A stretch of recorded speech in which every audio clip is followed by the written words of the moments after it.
ವಿಶಿಷ್ಟತೆ ಗಳಿಸುವುದೊಂದು ಆಪದ ಒಳಿದಿರ ನೀಚಿಪುದೊಂದು ಈ ಪರಿಯೊಳುಕ ಪತ್ರಯ ಬಂದು ಬಿಡದೋಡೆಪುದಲೆ ದುಃಖದ ಮೊತ್ತ ಅಲ್ಲಿ ಪುನರಾವರ್ತಿಯನೈಗೆ ಎಲ್ಲಿ ಮಗುಳಿಗೆ ವತ್ವವನೈಗೆ ತೊಡಲುತ್ತಿರುವುದೆಂದೇ ಭವದಲ್ಲಿ ನಿಲುವಡೆ ಯಾವುದು ಕರ್ಮಗಳಲ್ಲಿ ಬಳಿಕ ಭವದೊಳು ಸುಕೃತವನೇಕ ಫಲಿಸಲು ಪುರುಷಂಗವುದು ವಿವೇಕ ಅವನೀ ಭವ ದುಃಖಗಳ ನೋಡಿ ಅವನೆಲ್ಲವನತಿಗೊಳಗೀದಾಡಿ ದುಃಖದ ಕಾಟ ಕಂದತಿ ಬಾಡಿ ದುಃಖಂ ಬೆರೆಸದ ಸುಖಮಂ ನೋಡಿ ಹೊರಗಿ ಸತಿ ಪುತ್ರಾದಿಗಳಲ್ಲಿ ಅರಸೆಯು ಕಾಣದ ಲೇಸುವನಲ್ಲಿ ಪಡೆವಿಡೆಯೊಳು ಮೊದಲ ಅತ್ಯಾಯಾಸ ನಡುವಿನಿತಿವುದಲೆ ಸುಖದ ಭಾಸ ಕಡೆಯೊಳು ಏಸಿಗೆ ಮುಸುಗುತ್ತಿರುವುದು ಸಿಡಿಮಿಡಿಯಾಗಳೆ ಮನಸ್ಸೆಂಗವುದು ಬಳಿಕೆಂತೆ ವಿಷಯಗಳ ನೋಡೆ ಗಳಿಲನೆ ಮೋಹಿಸಿ ಕೆಡುವವು ಕೂಡ ಮುಗಿಲೊಟ್ಟನೆ ಮಿಂಚಿನ ಕಳೆಯಂತೆ ಮೃಗತೃಷ್ಟಿಯ ಕನಸಿನ ಸೆರೆಯಂತೆ ಸುರದನು ಬೊಬ್ಬಳಿಗೆಯ ಬಗೆಯಂತೆ ತೆರದೀಪ ಜ್ವಾಲೆಯ ತೆರನಂತೆ ಸುಳಿಗಾಳಿಯ ಮಣ್ಣಿನ ಪರಿಯಂತೆ ಮಳೆಗಲ್ಲಿನ ನೆಳಲಂಚೆಗಳಂತೆ ಯುವತಿಯ ಚಿತ್ತದ ಕಾವುರದಂತೆ ವಿವಿಧ ವಿಷಯವಿಲ್ಲವು ತಾವಿಂತೆ ಅದರಿಂದೃಢಮತಿ ಅದರೋಳ್ಸಲ್ಲ ಮುದವಣ ಮಾತ್ರ ಅನಿತು ಮಲ್ಲಿಲ್ಲ ಎಂತೆಲ್ಲ ವಿಷಯದೊಡಾರೈದು ಮುಂತವ ನಡೆಸುವ ಮನವಂಬೈದು ಕೆಡಮೆಟ್ಟೊತ್ತದ ನೊರೆ ಬೋಧಿಸುತ್ತಾ ಜಡಿದು ನಿಲ್ಲಿಸಿ ಬಲು ಹಿಂಬಂಧಿಸುತ್ತ ವಿಷಯದೊಳರಕವನುಳ್ಳವನಂದ ಭಜಕ ನೆಲವಿನೊಳು ರಮಿ ಬಂದ ಎಂಜಿ ವಿಶ್ವದ ವಿಷಯವ ನೋಡಿ ಮುಂದೆ ಮನಂತರ ಹರದೊಡಗೂಡಿ ಮೆಲ್ಲನೆ ಮೆಲ್ಲನೆ ಒಳಸರೆ ಒತ್ತ ಒಳ್ಳೆಯ ಬಟ್ಟೆಯ ನಾರೈ ಒತ್ತ ಇಹ ಮನುಜನ ಕೇಳ್ಬೋಗ ವಿರಾಗಿ ಆನಾಥನೆ ಸುಖದಿಚ್ಛೆಯ ಯೋಗಿ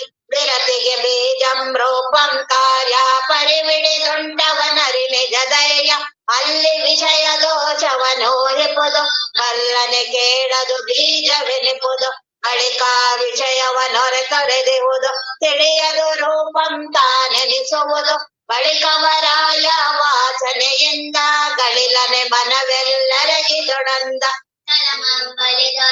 ಕೆಟ್ಟೆಹುದು ಕುಳಮಾಗಿರಲದು ಕಾರ್ಯವೆನಿಪುದು ಇದು ವಿರತಿಗೆ ನಿಜ ಲಕ್ಷಣವಾಗಿ ಇದನ್ನುಳ್ಳಾತನೆ ಸಹಜವಿರಾಗಿ ಆತಂಬಳಿಕೆ ಸಂಸ್ಕೃತಿಯಲ್ಲಿ ನೂತನ ಮಂಕಾಣನು ನಾನಲ್ಲಿ ಕೇಳುದುದನೆ ಮಗುಳೆಯು ಕೇಳುತ್ತ ಮೇಳೈಸಿದುದನೆ ಮೇಳವಿಸುತ್ತ ಕಂಡುದನೆ ಬಳಿಕಂ ಕಾಣುತ್ತ ಉಂಡ ರಸವನೇ ಮಗುಳೆ ಉಣುತ್ತ ವಾಸಿಸಿದುದನೆ ಮೇಣ್ವಾಸಿಸುತ್ತ ಈ ಸಕಲವನೆಂತರಿದರಿವೊತ್ತ ಪಿಷ್ಟ ವಿಪೀಷಣ ವಿರಿಯಂತೆಲ್ಲ ಕಷ್ಟಮಿದುಂಡುಳಿದುದು ಬೇರಿಲ್ಲ ಎಂದವನೆಲ್ಲವನೊರೆ ಬಿಟ್ಟವನು ಅಂದ ವಿರತಿಯೊಳಡಬಟ್ಟವನು ಇಹ ಪರಭೋಗದೊಳ ಸುಖವೇನು ಬಹುವಿಭವಂಬಳೆದೊಡೆತಾನೇನು ಸುರನರ ವಂದ್ಯತೆಯಿಂದ ಉದೇನು ಸರಸಾಲಂಕೃತಿ ರೂಪೆಂದೇನು ಬಹು ಸಿದ್ಧಿಗಳಂ ಪಡೆಯಲದೇನು ಮೈಯೊಳಗಿಯುವುದೆಲ್ಲವನರಿದೇನು ಅಜಹರಿ ಪದವಿಗಳಿಂದ ಉದೇನು ನಿಜ ಸುಖವಿಲ್ಲದೊಡವರಿಂದೇನು ಕಂಡಾಕ್ಷಣ ರಮಣೀಯವಿವೆಲ್ಲ ಉಂಡಾಗಲೇ ನಿರಸನವಿಂತೆಲ್ಲ ಸುಡುಗವನೊಲ್ಲೆನು ತಾನೆಂದವನು ಬಿಡುವಂ ಕಾಮ್ಯ ನಿಷೇಧವನವನು ಬಿಡಬೇಕೆನಿತನಿತಂ ಬಿಡುವನ್ನ ಕಡು ಚಪಲತೆ ಚೇತದೊಳಳಿವನ್ನ ವಿರಿದ ವೆನಿಪ ವಾಸನೆ ಅಳಿವನ್ನ ಪವಮಾಲಯ ಕಡೆಯಂ ಕಾಂಬನ್ನ ಕ್ರಮದಿನ್ ನಿಜವನಿದೆಂದರುವನ್ನ ಸಮತೆಯ ನೆಟ್ಟನೆ ನೆಲೆಗೊಂಬನ್ನ ಬಹು ದುಃಖ ವಿಶೋಚಿಕೆ ಮಾಡ್ಬನ್ನ ಸಹಜಾರೋಗ್ಯತೆ ದೊರಕೊಂಬನ್ನ ಲೇವಲ್ಲಿಯದ ಕಟಾತನಗೆಂದು ಲೇಷಂ ಕೊಡುವವರಾಟನೆಗೆಂದು ಚಿರತರವಹ ಯೋಚನೆ ಬಿಡಿದವನು ವಿರತಿಯ ಪರಿಪಾಕಂ ಪಡೆದವನು ತಡೆಯದೆ ಸುಕೃತವನಾಚರಿಪವನು ಬಿಡುವಂ ದುಷ್ಕೃತವೆಲ್ಲವನವನು ಧರ್ಮಂಗಳ ನೆಡೆ ಬಿಡಿದಾಚರಿಪ ಧರ್ಮ ಧರ್ಮ ಫಲಂಗಳ ನೊರೆಲೆಕ್ಕರಿಪ ವರರ ತೆರಿಗೆ ಮತ್ಸರವಮ್ಮಾಡ ಪರಪೇಡೆಯ ನೆನಪಿನೊಳೊಡಗೂಡ ದೇಶೋಚಿತ ಕಾಲೋಚಿತಮಾಗಿ ಆಸುರಗತಿಯಳಿದನುಗುಣವಾಗಿ ಒಂದೆರಡು ನಿವಾಸುಗಳನ್ನುಳಿವ ಕುಂದದೆಳಗೆ ಸೊಗಸಾಗಿರೆ ನೆಡುವ ಇಂತೆ ಸಗುವ ಯೋಗವನುಳ್ಳವನು ಎಂದಾದಿಯ ಭೂಮಿಕೆಯುಳ್ಳವನು ದೇವೇಶ್ವರ ಯೋಗವನರಿದಂದು ಭಾವಾಧ್ಯಾಸಕ್ಕೆ ಹರವಾದಂದು ಭವದಲ್ಲತೆಯ ಬೇರಂ ಕೊಯ್ದವನು ತವೆ ಪರಮಾನಂದವನೈದುವನು ಗತಿಯೇಳನೆ ಗತಿ ಇತಮೆನಿಪ ನಿರೂಪಣಗಳೇಕಾದಶವಂ ಅತಿಶಯಮಾಯರೆ ತಿಳಿಯಲ್ ಪ್ರತಿಪಾದಿತವಿಲ್ಲಿ ಸಾಧಕ ಸ್ಥಿತಿ ನಲ್ಲವಿಲ್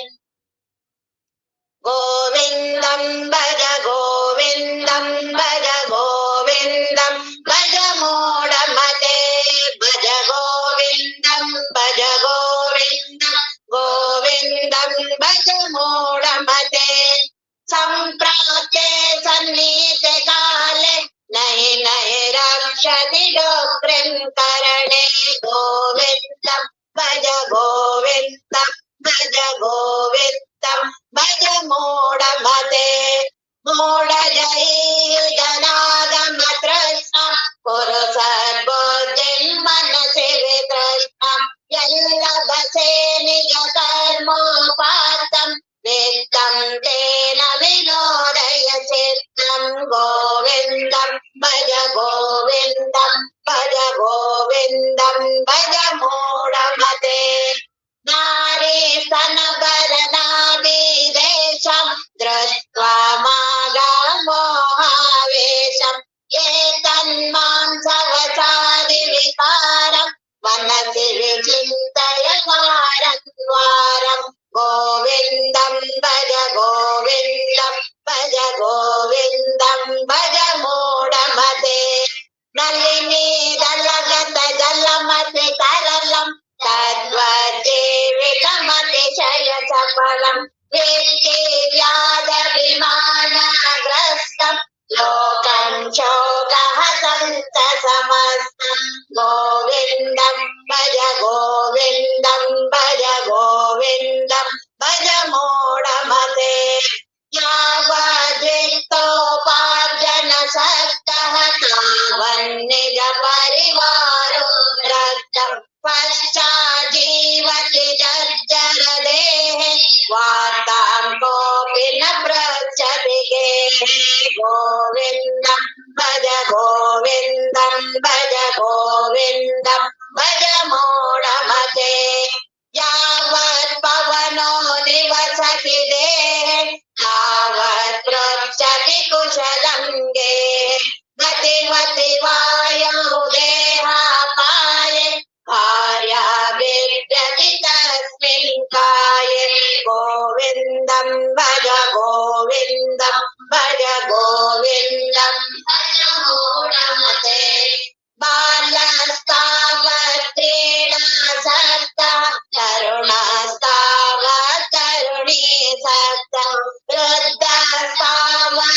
ಚಿಂತಾಸಕ್ತಃ ಪರೇ ಬ್ರಹ್ಮಣಿ ಕೋಪಿ ನ ಸಕ್ತಃ ಗೋವಿಂದಂ ಭಜ ಗೋವಿಂದಂ ಭಜ ಗೋವಿಂದಂ ಭಜ ಮೂಢಮತೆ ಕಾತೆ ಕಾಂತಾ ಕಸ್ತೆ ಪುತ್ರಃ ಸಂಸಾರೋ ಯಮತೀವ ವಿಚಿತ್ರ ಕಸ್ಯ ತ್ವಂ ಕಃ ಕುತಃ ಆಯಾತ ತತ್ವಂ ಚಿಂತಯ ತರ್ಯಾ ಭ್ರಾತ ಗೋವಿಂದಂ ಭಜ ಗೋವಿಂದಂ ಭಜ ಗೋವಿಂದಂ ಭಜ ಮೂಢಮತೆ ಸತ್ಸಂಗತ್ವೇ ನಿಸ್ಸಂಗತ್ವಂ ನಿಸ್ಸಂಗತ್ವೇ ನಿರ್ಮೋಹತ್ವಂ ನಿರ್ಮೋಹತ್ವೇ ನಿಶ್ಚಲತತ್ವಂ ನಿಶ್ಚಲತತ್ವೇ ಜೀವನ್ಮುಕ್ತಿ ಗೋವಿಂದಂ ಭಜ ಗೋವಿಂದಂ ಭಜ ಗೋವಿಂದಂ ಭಜ ಮೂಢಮತೆ ವಯಸ್ಸಿ ಗತೆ ಕಹ ಕಾಮ ವಿಕಾರ ಶುಷ್ಕೆ ನೀರೆ ಕಹ ಕಾಸಾರ ಕ್ಷೀಣೆ ವ್ಯಕ್ತೆ ಕಹ ಪರಿವಾರ ಜ್ಞಾತೆ ತತ್ವೇ ಕಹ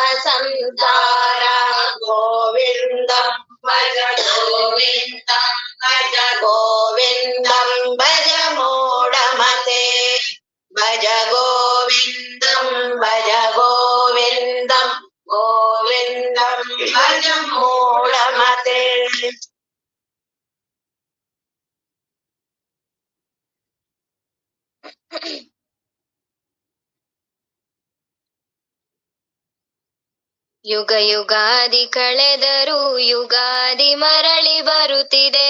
ಯುಗ ಯುಗಾದಿ ಕಳೆದರೂ ಯುಗಾದಿ ಮರಳಿ ಬರುತ್ತಿದೆ. ಹೊಸ ವರುಷಕ್ಕೆ ಹೊಸ ಹರುಷವ ಹೊಸತು ಹೊಸತು ತರುತ್ತಿದೆ. ಹೊಸತು ಹೊಸತು ತರುತ್ತಿದೆ. ಯುಗ ಯುಗಾದಿ ಕಳೆದರೂ ಯುಗಾದಿ ಮರಳಿ ಬರುತ್ತಿದೆ. ಯುಗ ಯುಗಾದಿ ಕಳೆದರೂ ಯುಗಾದಿ ಮರಳಿ ಬರುತ್ತಿದೆ. ಹೊಂಗೆ ಹೂವ ತೊಂಗಳಲಿ ಭೃಂಗದ ಸಂಗೀತ ಕೇಳಿ. ಹೊಂಗೆ ಹೂವ ತೊಂಗಳಲಿ ಭೃಂಗದ ಸಂಗೀತ ಕೇಳಿ ಮತ್ತೆ ಕೇಳ ಬರುತ್ತಿದೆ. ಬೇವಿನ ಕಹಿ ಬಾಳಿನಲ್ಲಿ ಹೂವಿನ ನಸುಗಂಪ ಸೂಸಿ ಜೀವ ಕಳೆಯ ತರುತ್ತಿದೆ. ಯುಗ ಯುಗಾದಿ ಕಳೆದರೂ ಯುಗಾದಿ ಮರಳಿ ಬರುತ್ತಿದೆ. ಯುಗ ಯುಗಾದಿ ಕಳೆದರೂ ಯುಗಾದಿ ಮರಳಿ ಬರುತ್ತಿದೆ. ವರುಷಕ್ಕೊಂದು ಹೊಸತು ಜನ್ಮ ಹರುಷಕ್ಕೊಂದು ಹೊಸತು ನೆಲೆಯು. ವರುಷಕ್ಕೊಂದು ಹೊಸತು ಜನ್ಮ ಹರುಷಕ್ಕೊಂದು ಹೊಸತು ನೆಲೆಯು. ಅಖಿಲ ಜೀವ ಜಾತಕ್ಕೆ ಒಂದೇ ಒಂದು ಜನ್ಮದಲ್ಲಿ ಒಂದೇ ಬಾಲ್ಯ ಒಂದೇ ಹರೆಯ ನಮಗದಷ್ಟೇ ಏತಕೋ. ಯುಗ ಯುಗಾದಿ ಕಳೆದರೂ ಯುಗಾದಿ ಮರಳಿ ಬರುತ್ತಿದೆ. ಯುಗ ಯುಗಾದಿ ಕಳೆದರೂ ಯುಗಾದಿ ಮರಳಿ ಬರುತ್ತಿದೆ. ಹೊಸ ವರುಷಕ್ಕೆ ಹೊಸ ಹರುಷವ ಹೊಸತು ಹೊಸತು ತರುತ್ತಿದೆ. ಹೊಸತು ಹೊಸತು ತರುತ್ತಿದೆ. ಯುಗ ಯುಗಾದಿ ಕಳೆದರೂ ಯುಗಾದಿ ಮರಳಿ ಬರುತ್ತಿದೆ. ಯುಗ ಯುಗಾದಿ ಕಳೆದರೂ ಯುಗಾದಿ ಮರಳಿ ಎಲ್ಲರಿಗೂ ನಮಸ್ಕಾರ. ಇಲ್ಲಿಯವರೆಗೆ ಶ್ರೀಮನ್ ನಿಜಗುಣ ಶಿವಯೋಗೀಶ್ವರರ ಕೈವಲ್ಯ ಪದ್ಧತಿ ಜ್ಞಾನ ಪ್ರತಿಪಾದನಾ ಸ್ಥಳ ಸೂತ್ರ 38 ನಂಬು ನೀನೆ ನಿತ್ಯ ಬೋಧನೆಂಬ ನಿಗಮವನ್ನು ಇನ್ನು ಹಂಬಲಿಸದಿರೋ ಮುಕ್ತಿ ಎಂಬಯಸಿ ಬೇರೆ ಯೋಗಿ. ಇವತ್ತು ಯುಗಾದಿಯ ಹಬ್ಬ. ನಮ್ಮ ಹಿಂದೂ ಧರ್ಮದಲ್ಲಿ, ನಮ್ಮ ಭಾರತದಲ್ಲಿ ಅತ್ಯಂತ ಶ್ರೇಷ್ಠವಾದ ವರ್ಷದ ಮೊದಲನೇ ಹಬ್ಬ ಇದು. ನಮಗೆ ಮೊದಲನೇ ವರ್ಷ ಪ್ರಾರಂಭ ಆಗುತ್ತೆ ಇದು ಜನವರಿ ಅಲ್ಲ ಅದು ಇಂಗ್ಲಿಷ್ ಅವ್ರಿಗೆ. ಅದು ಈಗೀಗ ಬಂದು ನಮ್ಮ ಹಿಂದೂ ಪರಂಪರೆನೇ ಹಾಳು ಮಾಡಿದೆ. ಹಿಂದೂ ಪರಂಪರೆ ಅಂದ್ರೆ ಏನು ಅಂತ ಈಗ ಮುಂದಿನ ಜನಾಂಗಕ್ಕೆ ಗೊತ್ತಿಲ್ಲ. ಆ ರೀತಿ ಪರಂಪರೆ ಎಲ್ಲ ಈಗ ಎಲ್ಲ ಜನವರಿ 1 ಅಂತಾನೆ ಮಾಡಿರೋದು. ಆದ್ರೆ ಅತ್ಯಂತ ಶ್ರೇಷ್ಠವಾದ ಯುಗಾದಿನೇ ನಮ್ಮ ಹೊಸ ವರ್ಷ.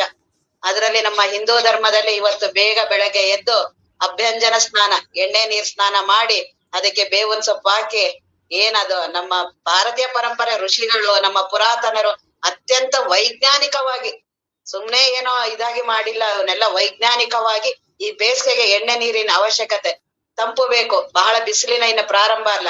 ಈಗ ಏನು ಸೂರ್ಯ ಈ ಕಡೆ ಇದಾಗ್ತಾನಲ್ಲ, ತುಂಬಾ ಪ್ರಾರಂಭ ಆಗತ್ತೆ. ಹಾಗಾಗಿ ನಾವು ಚಂದ್ರಮಾನ ಯುಗಾದಿ ಮಾಡ್ತೀವಿ. 2 ರೀತಿಯಾದ ಯುಗಾದಿ, ಒಂದು ಸೌರಮಾನ ಯುಗಾದಿ, ಒಂದು ಚಂದ್ರಮಾನ ಯುಗಾದಿ. ಈ ಕರ್ನಾಟಕ, ಆಂಧ್ರ ಇವರೆಲ್ಲ ಚಂದ್ರಮಾನ ಯುಗಾದಿ. ಸೌರಮಾನ ಯುಗಾದಿ ತಮಿಳ್ನಾಡು, ಆ ಕಡೆ ಭಾಗ ಕೇರಳ, ಈಗ ಇನ್ನ ತೀರದವರು ಆ ಕಡೆ ಇದ್ರವರೆಲ್ಲ, ಆ ಕಡೆಯವರೆಲ್ಲ ಸೌರಮಾನ ಯುಗಾದಿ. ಆದ್ರೆ ಚಂದ್ರಮಾನ ಯುಗಾದಿನ ಅತ್ಯಂತ ತಂಪು. ಯಾವಾಗಲೂ ಚಂದ್ರನ ತಂಪಿರತ್ತೆ. ಸೂರ್ಯನ ಪೂಜೆ ಮಾಡೋರು ಆ ರೀತಿನೇ ಅದ್ರದ್ದು ಪ್ರಕಾಶದಂಗೆ ಅವ್ರುನು.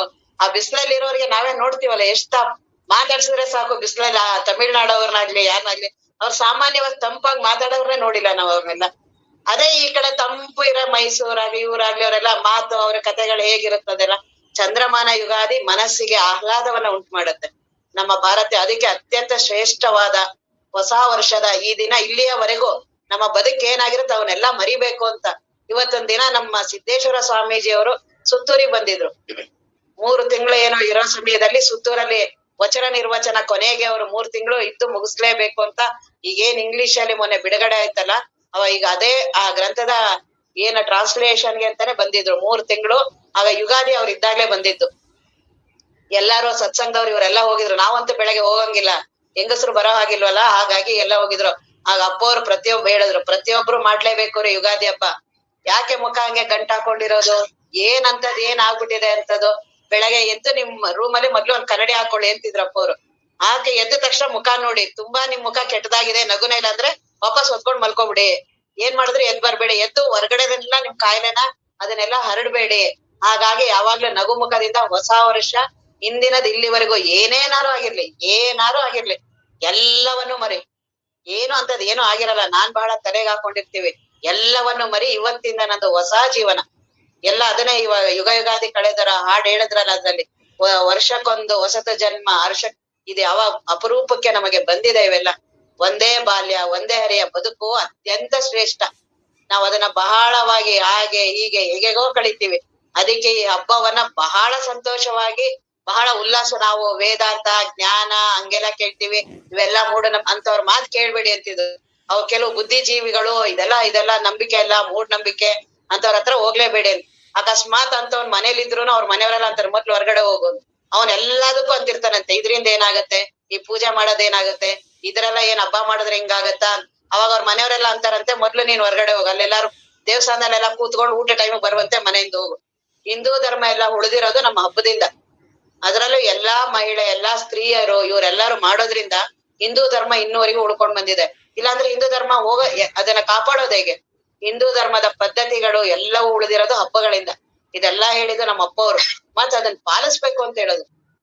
ಏನಿದೆ ಆ ಎಲ್ಲಾ ಹಬ್ಬಗಳನ್ನ ತುಂಬಾ ಸಂತೋಷವಾಗಿ, ಅದ್ರಲ್ಲೂ ನಮ್ ಹಿಂದೂ ಧರ್ಮದಲ್ಲಿ 12 ತಿಂಗಳಿಗೆ 13 ಹಬ್ಬಗಳು.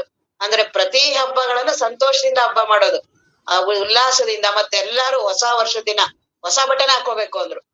ಅಲ್ಲಿ ಎಲ್ಲಾರು ಕೆಲವರೆಲ್ಲ ಅಪ್ಪಾಜಿ ಇವರೆಲ್ಲ ತುಂಬಾ ಜನ ಎಲ್ಲ ಮಾಮೂಲಿ ಅವತ್ತಿನ ದಿನ ಮಾಮೂಲಿನ ಹಾಕೊಂಡ್ ಹೋಗಿದ್ರು. ಅಪ್ಪ ಅವ್ರಂದ್ರು ಇವತ್ ಹೋಗಿ ತೆಗೆದು ಸ್ನಾನ ಮಾಡಿ ಹೊಸಾದ್ ಹಾಕೊಳ್ರಿ ಅಂದ್ರು. ಪ್ರತಿಯೊಬ್ರು ಇವತ್ತಿನ ದಿನ ಹೊಸಾದ್ ಹಾಕೊಳ್ಳೇಬೇಕು. ಏನಕ್ಕೆ ಆತರ ಮುಖ ಗಂಡಿ ಇದು ಹಾಸ್ಪಿಟಲ್ ಅಲ್ಲಿ ICU ಮುಂದೆ ಕೂತಿರ್ತಾರಲ್ಲ ಆ ತರ ಮುಖ ಮಾಡ್ಕೊಂಡು ಪ್ರವಚನ ಕೇಳಿ ಹೆಂಗ್ ದೇವ್ರು ಬರ್ತಾನೆ ಅಂತ ಖುಷಿನೇ ಇಲ್ದೇ ಇರೋ ಮನಸ್ಸೊಳಗಡೆ ದೇವ್ರ ಪ್ರವೇಶ ಆಗೋದಾದ್ರೆ ಹೆಂಗೆ? ಮುಖದಲ್ಲಿ ಸಂತೋಷ, ಹಬ್ಬದ ವಾತಾವರಣ, ಮನೆಯಲ್ಲಿ ಅವ್ರ ಜೊತೆ ಎಲ್ಲ ಸೇರಿ ಹಬ್ಬ ಮಾಡೋದ್ ಹೆಂಗಿರುತ್ತೆ. ಅದ್ರಿಂದೇನು ಇದ್ರಿಂದೇನು ಸ್ನಾನ ಮಾಡೋದ್ರಾಗತ್ತಾ, ಹಿಂಗಾದ್ರಾಗತ್ತಾ. ಇವತ್ ಹಾಕೊಳ್ಳ ನಾಳೆ ಅಪ್ಪ ಅವ್ರಂದ್ರು ನಾಳೆ ಎಷ್ಟೇ ಹೊಸಾದ್ ಹಾಕೊಳ್ಳಿ ಅದ್ ಹಬ್ಬ ಅಲ್ಲ. ಹಬ್ಬ ಅಂತಾನೆ ಇವತ್ ಮಾಡಿದಾರೆ, ಇವತ್ತಿನ ದಿನನೇ ಹಬ್ಬ. ನಾಳೆಲಿ ಒಬ್ಬಿಟ್ಟು ಮಾಡ್ಕೊಂತೀನಿ, ಆ ರುಚಿ ಬರುತ್ತಾ? ಇವತ್ ಮಾಡ್ಬೇಕು, ಅದಕ್ ಚೆನ್ನಾಗಿ ಏನು ತುಪ್ಪ ಹಾಕಿ ಇದಾಕಿ 3-4 ಒಬ್ಬಟ್ಟು ಮಸ್ತಾಗ್ ಮಾಡ್ಬೇಕ್ರಿ ಅಂತಿದ್ರು. ಅವ್ರು ಮಾಡ್ತಿರ್ಲಿಲ್ಲ, ಎಲ್ಲರಿಗೂ ಪ್ರೋತ್ಸಾಹ ಮಾಡ್ತಿದ್ರು. ಅವರ ಶಿಷ್ಯರು ಏನಿದಾರಲ್ಲ, ಕಾಡಸಿದ್ದೇಶ್ವರ ಗುರುಗಳಾಗ್ಲಿ, ಆತ್ಮಾರಾಮ್ ಗುರುಗಳು, ಅವ್ರಿಗೆಲ್ಲ ಕಾಂಪಿಟೇಷನ್ ಹಚ್ಚಿಸ್ತಿದ್ರು. ಒಬ್ಬೊಬ್ರು ಎಷ್ಟೆಷ್ಟು ಒಬ್ಬಿಟ್ಟು ತಿಂತೀರ, ಯಾರು ಒಬ್ಬೊಬ್ಬ 15-16 ತಿಂತಿದ್ರು ಅವ್ರು. ಒಬ್ರ ಮೇಲೊಬ್ರು ಪೈಪೋಟಿ. ಒಬ್ರಿಗಿಂತ ಒಬ್ರು ಬಹಳ ಜೋರಿದಾರೆ ಅವ್ರೆಲ್ಲಾರುನು. ತಿಂದು ಆರಾಮಾಗೆ ಇರ್ತಾರೆ. ಅದ್ ಹೆಂಗಿರ್ತಾರೋ ಗೊತ್ತಿಲ್ಲ. ಆ ಕಡೆ ಊರಿನವ್ರೆ ಹೆಂಗೆ ಅಂದ್ರೆ ಸಿಹಿನೇ ಬಹಳ ಇಷ್ಟ ಏನೋ. ನಮ್ ಮೈಸೂರ್ ಭಾಗದಲ್ಲಿ ಸಿಹಿ ಬಹಳ ಕಡಿಮೆ. ನಾವ್ ಇಡೀ ಎಲ್ಲಾ ಊಟದ ಜೊತೆ ಒಂದೇ ಒಂದ್ ಲಾಸ್ಟ್ ಚಿಕ್ಕ ಲಾಡಿಟ್ಟಿರ್ತೀವಿ. ಅಲ್ಲಿ ಉತ್ತರ ಕರ್ನಾಟಕ ಹಂಗಲ್ಲ, ಎಲ್ಲಾ ಮೊದ್ಲು ಸಿಹಿ, ಲಾಸ್ಟ್ ಒಂಚೂರು ಖಾರ. ಅಲ್ಲಿ ಖಾರ ಬಹಳ ಗೌಣ, ಸಿಹಿ ಬಹಳ ಪ್ರಾಮುಖ್ಯತೆ. ನಾವು ಬಿಜಾಪುರದ ಆಶ್ರಮಕ್ಕೆಲ್ಲ ಹೋಗಿದ್ವಲ್ಲ, ಅಲ್ಲಿ ಏನು ಉಪಚಾರ ಅಂದ್ರೆ ಎಲ್ಲಾ ಸಿಹಿ. ನಮ್ಗೆ ಸಿಹಿನೇ ಗೊತ್ತಿಲ್ಲ. ನಾವ್ ಸಿಹಿ ಅಂದ್ರೆ ಬಹಳ ಕಡಿಮೆ ಅಂದ್ರೆ ಕಡಿಮೆ ನಾವ್ ತಿನ್ನೋರು. ಅಲ್ಲಿ ಎಲ್ಲವೂ ಸಿಹಿ. ಹಾಗಾಗಿ ಅಲ್ಲಿ ಎಲ್ಲಾರ ಹೃದಯನೂ ಸಿಹಿನೇ ಇದೆ. ಅದಕ್ಕೆ ಅದಕ್ಕೆ ಜ್ಞಾನ ಪ್ರದೇಶ. ಈ ಮೈಸೂರವ್ರದೆಲ್ಲ ಬರೀ ಭೋಗ ಅಂತಿದ್ರು ಅಪ್ಪಾಜಿ. ಇದು ಒಂದ್ ಇವೇನ್ ಇದೊಂದ್ ಸ್ವೀಟ್ ತಿನ್ನದ, ಇದು ಒಂದ್ ಊರ, ಅದೇನೊಂದ್ ಇಷ್ಟೇಷ್ಟ್ ಪಾಯಸ ತಿಂತೇವೆ, ಒಂದಿಷ್ಟು ಲಾಡು, ಅದು ಒಂದ್ ಹಬ್ಬನ. ಮಸ್ತಾಗೆ ಒಬ್ಬಿಟ್ಟು ಮಾಡಿ ಹೂರ್ಣ, ಅದ್ರಲ್ಲಿ ಏನ್ ಹೂರ್ಣ ತುಂಬಿರ್ಬೇಕು, ಇಷ್ಟಿಷ್ಟೇ ಇವ್ ಹಾಕಿರ್ತಾವ. ಅದೇನ್ ತಿಂದಂಗ ಬಿಟ್ಟ. ತುಂಬಾ ಬೈತಿದ್ರು ಈ ಕಡೆ ಮೈಸೂರವ್ರಿಗೆ ಅವ್ರ ಸದಾಶಿವ ಗುರುಗಳು. ಚೆನ್ನಾಗ್ ಆ ಕಡೆ ಬರ್ರಿ ಉತ್ತರ ಕರ್ನಾಟಕ, ಏನು ಆ ಪಾಯಸ, ಆ ಬೂಂದಿ, ಒಬ್ಬಟ್ಟು ಎಲ್ಲ ಅದೇ ಪೂರ್ತಿ ಎಲ್ಲಾದ್ರೂ ತುಂಬಾ. ನಾವ್ ಬಿಜಾಪುರಕ್ಕೆ ಆಶ್ರಮಕ್ ಹೋಗಿ ಫುಲ್ ಗಾಬರಿ ಆಗ್ಬಿಟ್ವಿ. ತಟ್ಟೆ ತುಂಬಾ ಇಲ್ಲ. ನಾವು ಇನ್ನ ಎಲ್ಲಾ ಸಿಹಿ ಹೆಂಗೆ, ಒಂದ್ ಸ್ವಲ್ಪ ಉಪ್ಪಿನಕಾಯಿ ಕೊಡ್ಲಿ ಅದ್ರ ಜೊತೆಗೆ ಅಂತ. ಉಪ್ಪಿನಕಾಯಿನೂ ಸಿಹಿನೇ. ಸಾಂಬಾರು ಅಂದ್ರೆ ಸಾಂಬಾರ್ಗೂ ಸಿಹಿ. ಎಲ್ಲವೂ ಸಿಹಿ ಸಿಹಿ ಸಿಹಿ. ಅಲ್ಲಿ ಸಿಹಿ ಅಂದ್ರೆ ಅಲ್ಲೆಲ್ಲಾ ಕಡೆ ಎಲ್ಲಾ ಬೆಳಗ್ಗೆ ಎದ್ದ ತಕ್ಷಣ ಎಲ್ಲಾ ಅಂಗಡಿಗಳು ಸಿಹಿ. ಬಾಂಬೆಯಲ್ಲೂ ಹಾಗೆ ಇದೆ. ಅಲ್ಲೂ ಎಲ್ಲ ಬೆಳಗ್ಗೆ ಎದ್ದ ತಕ್ಷಣನೇ ಸಮೋಸ, ಜಿಲೇಬಿ ಆ ತರದೇ ಆಹಾರ. ನಮ್ ಮೈಸೂರಲ್ಲಿ ಮಾತ್ರ ಇಲ್ಲೆಲ್ಲ ಅನ್ನದ್ದು ಅದು ಇದೆಲ್ಲ ಸ್ವೀಟ್ ಬಹಳ ಕಡಿಮೆ.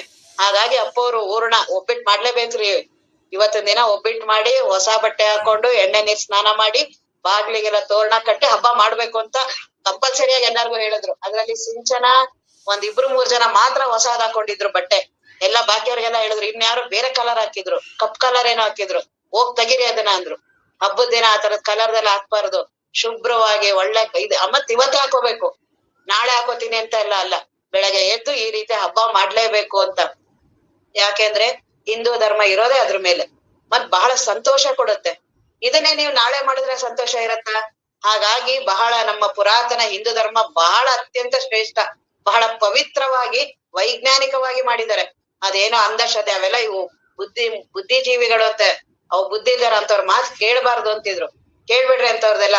ಅವ್ರು ಯಾರು ಕೇಳೋದು ಇಲ್ಲ, ಕೇಳ್ದಂಗ್ ಮಾಡ್ತಾರೆ, ಮನೇಲಿ ತಾವೆಲ್ಲ ಮಾಡ್ತಿರ್ತಾರೆ.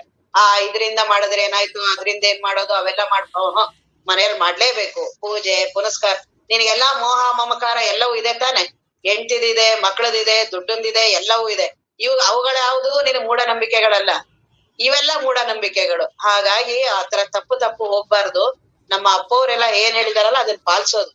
ಅವ್ರು ಹೇಳಿದಾರೆ, ಇವತ್ತು ಅತ್ಯಂತ ಎಲ್ಲಾರು ಹೊಸ ಬಟ್ಟೆ ಹಾಕೊಂಡು ಬೆಳಗ್ಗೆ ಎದ್ದು ಎಲ್ಲಾರು ಪೂಜೆ ಪುನಸ್ಕಾರ, ಇದು ತೋರಣ ಏನ್ ಬಹಳಕ್ಕಲ್ಲ, ಮಾವಿನ ಸೊಪ್ಪು ಕಟ್ಟಿ ಎಷ್ಟು ಚೆನ್ನಾಗಿ ಮನೆ ಏನು ಲಕ್ಷಣ ಕಾಣತ್ತೆ. ಆ ವಾತಾವರಣನೇ ಎಷ್ಟು ಚೆನ್ನಾಗಾಗತ್ತೆ. ಅದೇ ಆರಾಮಿಗೆ 9-9:30 ಎದ್ದು ಇನ್ನು ಸ್ನಾನನೇ ಮಾಡ್ದೆ ಆ ಜೀವನ ಹೆಂಗಿರತ್ತೆ.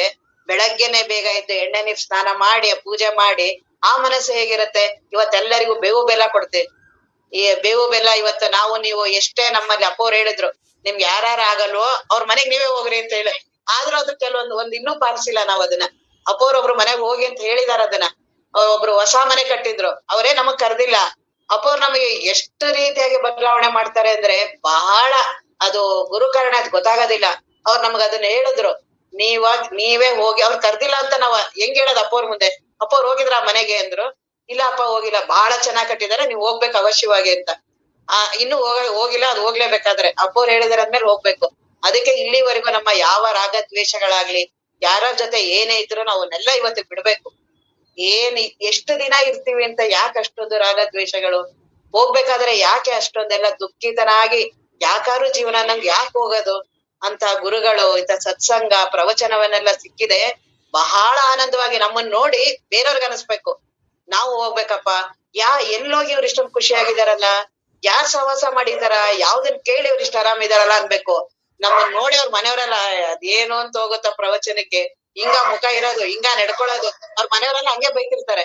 ಅವ್ರು ಅದೇನ್ ಹೇಳ್ತಾರೋ, ನಮ್ಮ ಅಪ್ಪಾಜಿಗೆ ಅದೇ ಅಪ್ಪಾಜಿ ಸದಾಶಿವ ಗುರುಗಳು ಚೆನ್ನಾಗ್ ಹೇಳ್ತಿದ್ರು. ಅದ್ಯಾವ್ ಗುರುಗಳು ಅದೇನ್ ಹೇಳ್ ಕಳಿಸ್ತಾರೋ, ಈ ಒಮ್ಮ ಅದೇನ್ ಕೇಳ್ಕೊಂಡ್ ಬಂದ್ ಮನೇಲಿ ಎಲ್ಲರಿಗೂ ಇದು ಒಂದ್ ಪ್ರವಚನ ಇರು ಆ ಗುರುಗಳ ಹತ್ರನೇ ಬರ್ತೀನಿ ಅಂತ ಮನೆಯವರು ಅನ್ನೋ ರೀತಿ ನಾವ್ ಬದುಕ್ಬಾರ್ದು.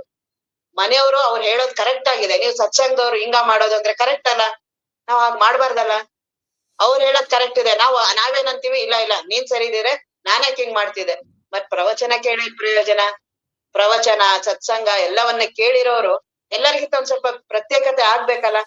ಸ್ವಲ್ಪನಾರು ಬದಲಾವಣೆ, ಸ್ವಲ್ಪನಾದ್ರೂ ಸ್ವಲ್ಪ ದೊಡ್ಡ ಗುಣ, ಸ್ವಲ್ಪ ಇವುಗಳನ್ನ ರಾಗದ್ವೇಷಗಳನ್ನ ಎಲ್ಲಾ ಇವತ್ತೊಂದು ಹಳೆಯದಿಲ್ಲಿವರೆಗೂ ಏನೇ ಆಗಿದ್ರು ಅವುಗಳನ್ನೆಲ್ಲಾ ಬಿಟ್ಟು ಎಲ್ಲಾರ್ ಮನೆಗೆ ನಿಮ್ಗೆ ಯಾರಾಗಲ್ಲೋ ಫಸ್ಟ್ ಅವ್ರ ಮನೆಗ್ ಹೋಗ್ರಿ ಅಂತ ಹೇಳಿದಾರೆ. ಅಪ್ಪವ್ರು ಹೇಳಿದ್ದು, ಅವ್ರ ಮನೆಗ್ ಹೋಗಿ ಇನ್ಮೇಲೆ ನೀವು ಬೇವು ಬೆಲ್ದಂಗಿರೋಣ, ನಮ್ಮಲ್ಲಿ ನಿಮ್ಮಲ್ಲಿ ಏನೇ ಇವೆಲ್ಲ ಬಂದಿದೆ ಅವನ್ನೆಲ್ಲ ಇಲ್ಲಿಗೆ ಮರೆತು ಬಿಡೋಣ ಅಂತ ಪ್ರತಿಯೊಬ್ರು ಮನೆಗ್ ಹೋಗ್ಬೇಕಂತ. ಇಲ್ಲಿ ಮೈಸೂರಲ್ಲಿ ಆ ಪದ್ಧತಿ ಇಲ್ಲ. ಪ್ರತಿಯೊಬ್ರು ಮನೆಗ್ ಹೋಗಿ, ಆ ಕಡೆ ಉತ್ತರ ಕರ್ನಾಟಕದಲ್ಲಿ ಇದೆ ಅಂತ ಹೇಳ್ತಾರೆ, ಈ ಕಡೆ ಇಲ್ಲ. ನಾವ್ ಅದಕ್ಕೆ ಇಲ್ಲಿ ಸತ್ಸಂಗದಲ್ಲೆಲ್ಲ ನಾವೆಲ್ಲ ಮಾಡ್ತೀವಿ ಅಷ್ಟೇನೆ. ನಾವು ಒಬ್ರಿಗೊಬ್ರು ಬೇವು ಬೆಲ್ಲ ಇವನ್ನೆಲ್ಲ ಕೊಟ್ಟು, ಹಾಗಾಗಿ ನಮ್ಮ ಬದುಕಲ್ಲಿ ಆ ಯುಗಾದಿ ಹಬ್ಬದ ಎಷ್ಟು ಚೆನ್ನಾಗಿ ಮಾಡಿದಾರ ಅವನ್ನ ಅಂದ್ರೆ ಸುಮ್ನೆ ಮಾಡಿಲ್ಲ. ಅದು ಬೇವು ಬೆಲ್ಲ ಎರಡೂ ಬದುಕಲ್ಲಿ ಬರುತ್ತೆ. ಬರೀ ಬೇವೇ ಬೇಕು. ನಾವ್ ಚಿಕ್ಕವರಿದ್ದಾಗ ಬೇಡ ಬೇವು ಅಂತ ಆರಿಸ್ಕೊಂಡು ಬರೀ ನಾವು ಬೆಲ್ಲದ್ದೇ ತಿಂತಿದ್ವಿ. ಕಡ್ಲೆ ಹಿಟ್ಟಿಗೆ ಬೆಲ್ಲ ಹಾಕಿ ಮಾಡ್ತಿರಲ್ಲ, ಬೇವು ತೆಗೆದು ಬಿಡ್ತಿದ್ವಿ. ತಿನ್ನಿಸ್ತಿದ್ರು ಅದನ್ನ, ಎರಡೂ ತಿನ್ಬೇಕು ಅಂತ. ಯಾಕೆಂದ್ರೆ ಬದುಕಂದ್ರೇನೆ ಎರಡೂ ಇರೋದು. ಒಂದೇ ಇದ್ದಿದ್ರೆ ಏನ್ ಬೇಕಾಗಿರ್ಲಿಲ್ಲ, ಗುರುಗಳು ಬೇಡ, ಶಾಸ್ತ್ರ ಬೇಡ, ಏನು ಬೇಡ. ಆರಾಮಾಗಿ ಬರೀ ಬೆಲ್ಲ ಇದ್ದಿದ್ರೆ ಆರಾಮಾಗಿ ಇರ್ತಿದ್ವಿ. ಹಂಗಿಲ್ಲ. ಮತ್ ಬರೀ ಬೇವರು ಇದೆಯಾ ಬಿಟ್ಬಿಟ್ಟು ಹೊರಡೋಣ, ಅದು ಇಲ್ಲ. ಎರಡೂ ಸಮ.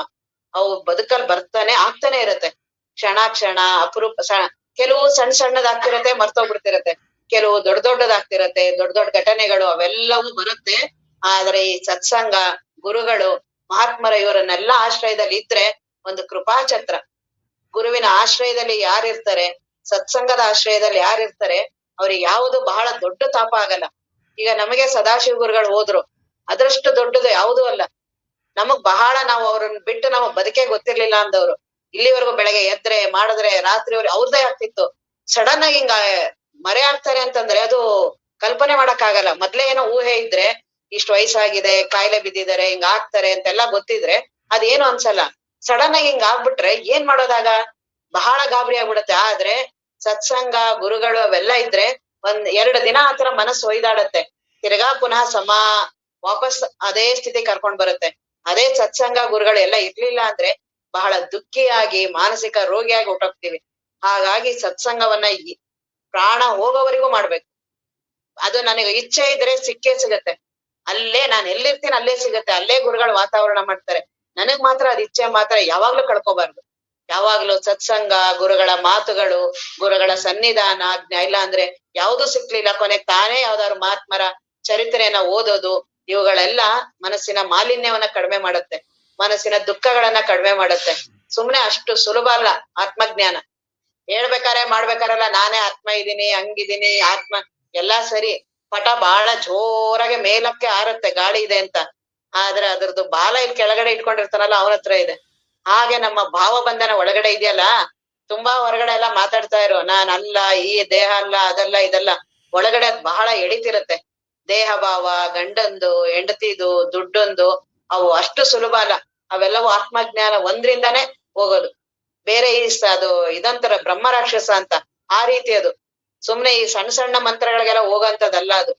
ಬಹಳ ದೊಡ್ಡ ಗುರುವಿನ ಕೃಪೆ ಆಗ್ಬೇಕು, ದೊಡ್ಡ ಅನುಗ್ರಹ ಆಗ್ಬೇಕು, ಅಂತ ಗುರುಗಳ ಸಾನ್ನಿಧ್ಯ ಬೇಕು, ತೀವ್ರವಾದ ಬಯಕೆ ಬೇಕು. ಅಷ್ಟಿದ್ರು ಅಡೆತಡೆಗಳಾಗತ್ತೆ. ಮನಸ್ಸು ಬಹಳ ದಾರಿ ತಪ್ಪಿಸ್ತಿರತ್ತೆ. ಇದು ದೇವ್ರು, ಇದು ಬಹಳ ಸಾಧನ, ನಾನು ಹಂಗ್ ಮಾಡ್ತಿದೀನಿ, ಹಿಂಗ್ ಮಾಡ್ತಿದೀನಿ, ಇದು ಆತ್ಮ ಅಂತ. ಅವೆಲ್ಲಾ ಅಡೆತಡೆಗಳು ಹೋಗ್ಬೇಕು. ಅವೆಲ್ಲವೂ ಅಡೆತಡೆಗಳು ಹೋಗ್ಬೇಕು ಅಂದ್ರೆ ಸತ್ಸಂಗ, ಗುರುಗಳು ಇವುಗಳನ್ನ ಯಾವಾಗ್ಲೂ ಆಶ್ರಯದಲ್ಲೇ ಇರ್ಬೇಕು. ಇದರ ಕೃಪಾಛತ್ರದಲ್ಲಿ ಇದ್ರೆ ನಾವು ಜಾಸ್ತಿ ತಪ್ಪಲ್ಲ, ದಾರಿ ತಪ್ಪಲ್ಲ.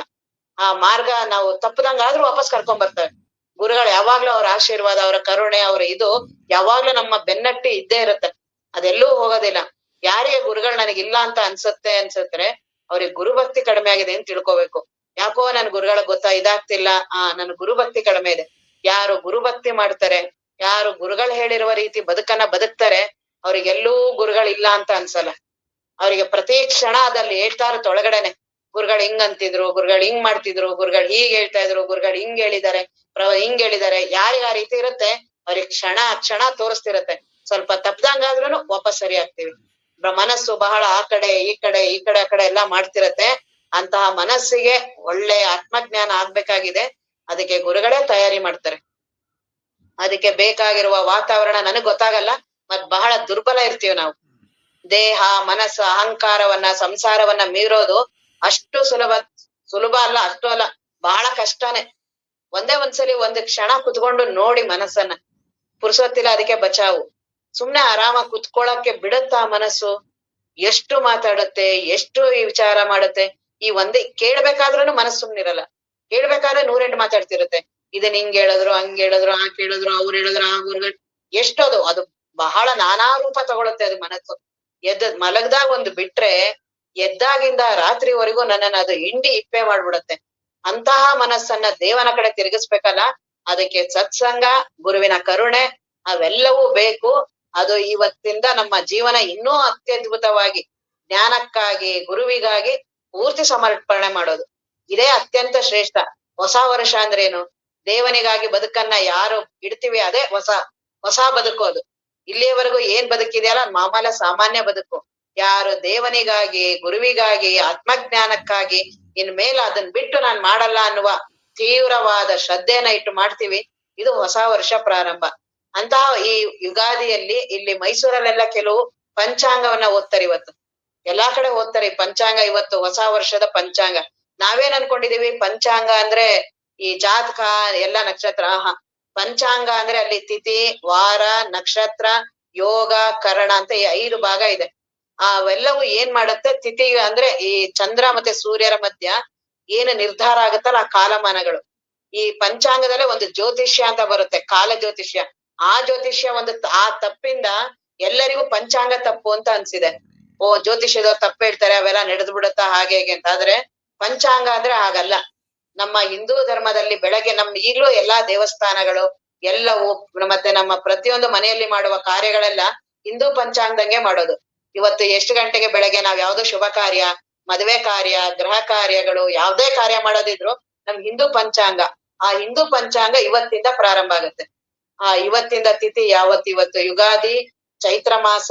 ಇವತ್ತಿಂದಾಗ ನಮ್ಮ ಏನು ಹಿಂದೂ ಪಂಚಾಂಗ ಆಗುತ್ತಲ್ಲ, ತಿಥಿ ಅಂತ ಅಲ್ಲಿ 5 ಕರಣ 5 ಇದು ಮಾಡಿದ್ದಾರೆ.